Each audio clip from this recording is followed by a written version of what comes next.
আসসালামু আলাইকুম। চাকুরি প্রার্থী ভাই ও বোনেরা, আপনারা কেমন আছেন? আজ যে বিষয়ে কথা বলবো সেটি হলো একটি বই পড়ে বিসিএস প্রিলিমিনারিতে 140 বা তার বেশি মার্ক পাওয়া সম্ভব কিনা। প্রথমেই বলে রাখি যে আসলে সফলতার কোনো শর্টকাট নাই। এই বিসিএস প্রিলিমিনারি এর জন্য একটা বই অথবা একটা ডাইজেস্ট পড়ে আমি 140 মার্ক পেলাম, এটি একটি শর্টকাট। তো এই শর্টকাট ফলো করেও সফল হওয়া সম্ভব যদি আপনার মধ্যে এই তিনটা গুণ থাকে।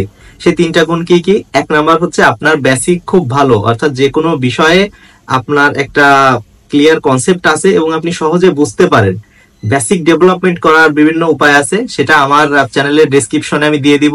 তো এই বেসিক ভালো থাকলেই কিন্তু আপনার একটা বই পড়েও একটা ভালো মার্ক ক্যারি করা সম্ভব।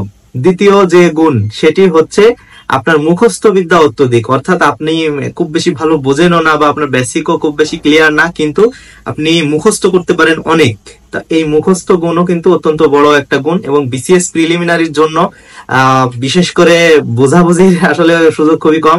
এখানে যে যত মুখস্থ করতে পারবে, যে যত তথ্য মনে রাখতে পারবে, সে তত বিসিএস প্রিলিমিনারিতে কিন্তু এগিয়ে থাকবে এবং প্রিলিমিনারি পাস করার হার বেড়ে যাবে। তৃতীয় যে গুণ সেটি হচ্ছে আপনি নার্ভ শক্ত করে পরীক্ষার হলে ডেলিভারি দিতে কতটুকু পারছেন।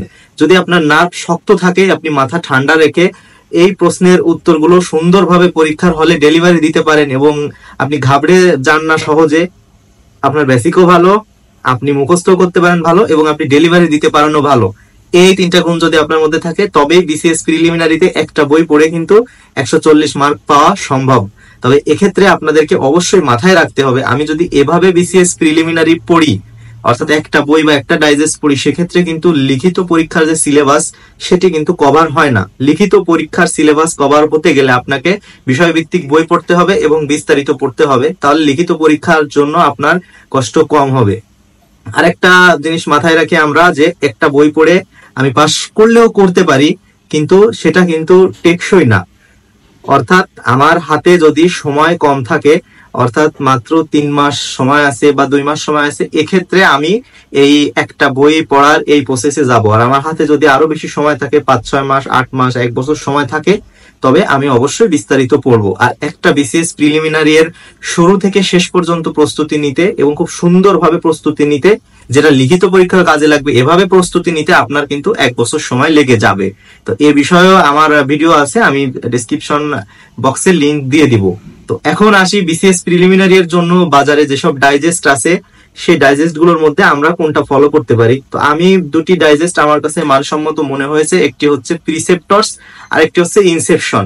তো আবার কেউ মনে করবেন না যে এই দুটা কোম্পানি বা প্রকাশনীর সাথে আমার কোনো যোগাযোগ আছে বা আমি এই বইগুলোকে কেন সাজেস্ট করছি। আসলে আমার কোনো প্রকাশনীর সাথে কোনো প্রকার যোগাযোগ বা কোনো স্পন্সরশিপ কোনো কিছুই নাই। এই দুইটা বই আমি দেখেছি এবং আমার কাছে এই দুইটা বই ইফেক্টিভ মনে হয়েছে বলেই আপনাদের জন্য আমি এই তথ্যটা জানালাম, আমার ব্যক্তিগত অভিমত শেয়ার করলাম। তো এই ইনসেপশন আর প্রিসেপ্টর, এই দুইটি বইয়ের মধ্যে আমার কাছে প্রিসেপ্টরস যে ডাইজেস্ট আছে সেটি কিন্তু আমার কাছে খুব শর্ট এবং প্রিসাইজ মনে হয়েছে, অর্থাৎ এখানে অপ্রয়োজনীয় তথ্যের সংখ্যা খুব কম, বইয়ের ভলিউমও কম এবং এই বইটিকে বলা যায় যে এমপি3, জর্জ এমপি3 যে বই আমরা সবাই পড়ি, এই জর্জ এমপি3 বইয়ের সার সংক্ষেপ।